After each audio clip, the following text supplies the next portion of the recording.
which is Rafael, and planning wildlife barrier fencing and crossing using mountain lion road crossing events in Roadkills. So Rafael, whenever you're ready, you can go ahead and start. And I will give you a 3-minute and a 1-minute warning. As a presenter, Okay. you have 7 minutes with 1 minute for questions if you want to use the whole 7 minutes. So whenever you're Okay. ready. Okay. Thank you very much. Yes, my name is Rafael Barrientos, and I will present this talk.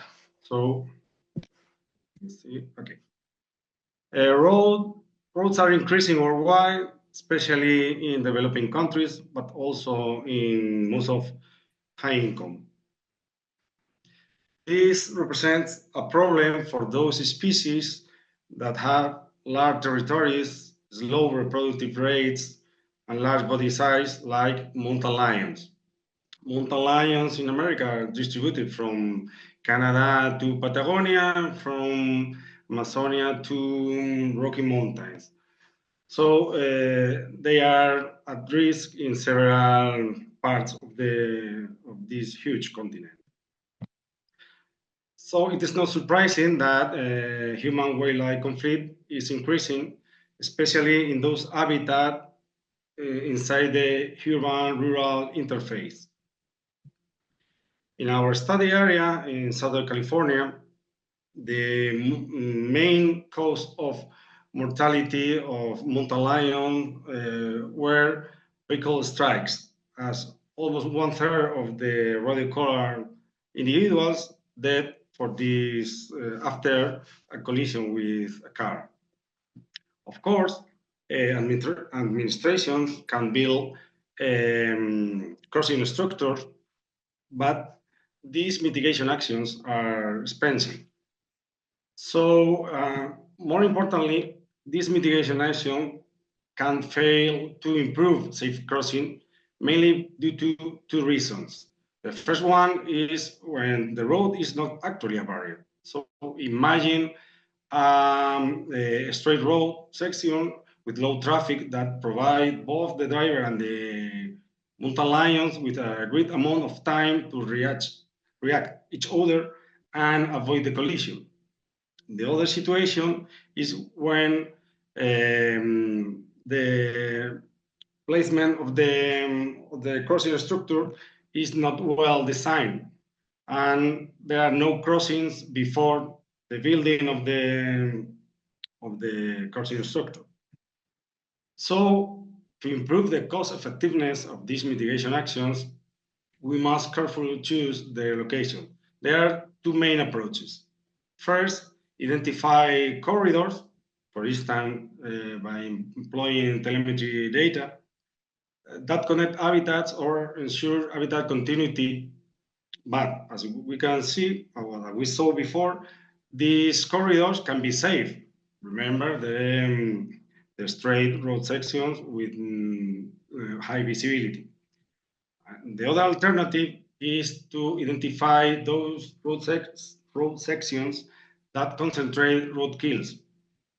These sections were indeed risky in the past, but they can be now at present surrounded by depleted populations.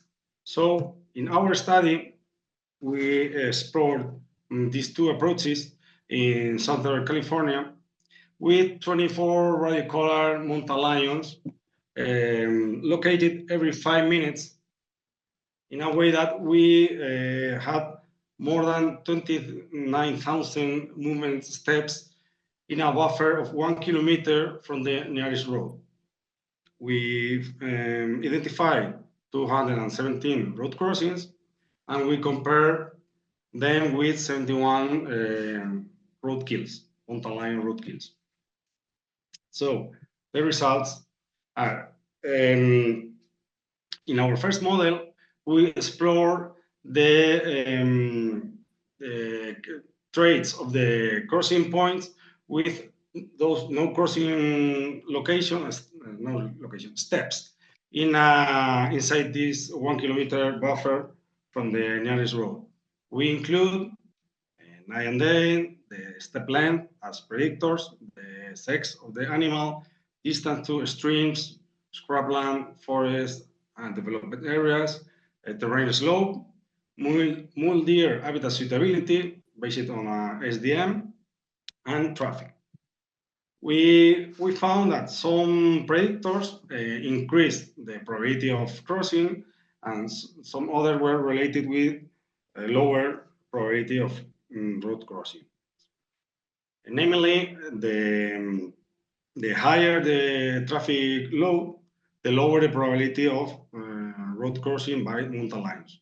These crossings were mostly at night and were more common in those longer step movements. When we compare these successful crossings with roadkills, in our models we include distance to stream, scrubland, forest and development areas, terrain slope, mule deer SDM, and traffic load. Again, we identified some predictors related with an increasing probability of roadkill and others related with a lower probability of roadkill. Namely, the higher the traffic intensity, the higher probability of being killed. And in the other side, probability of roadkill was lower in steppy terrains. So our findings: mountain lions avoid avoid traffic by crossing roads at night. And they are right, as the higher the traffic flow, the higher the roadkill risk. Longer movements steps increase the probability of crossing roads. Some habitat variables modulate both crossing probability and roadkill probability. Rafael, you have 1 minute. Okay, thanks. And more importantly, in those safe crossing sectors, crossing structures are not necessary as the crossings are safe. On the other hand, there are some risky crossing sectors where mitigation actions are mandatory. From a geographical point of view, in Southern California, we can identify 2 sectors where mitigation is a priority, and with these red dots, and other sectors where crossings, these blue dots, are not risky for the mountain lions. Thank you very much. If you have any question, you can send me an email. Okay, thank you. Thank you. I'm sorry, it was hard to hear with the echo. I don't know if anybody has any questions. We can take one question, but that was just hard with the echo here. Rafael, thank you very much. Oh wait, we have one question. Hi, Rafael, thank you. It's hard for us to hear about your presentation was clear, really shown. I want to find out why mountain lion avoid the crossing. Is it because of due to noise, or light, or lack of native vegetation? Yes, thank you. I had some problems with the echo, but I think I understood the question. Yes, these results are preliminary, and we want to include noise and artificial light at night from roads in the next steps of the analysis, because in a previous study we found that the main predictor of habitat use at night from mountain lion in this same area were the artificial light at night. So in the next step, still preliminary results, we want to include these 2 predictors, as we expect that at least light pollution will be important.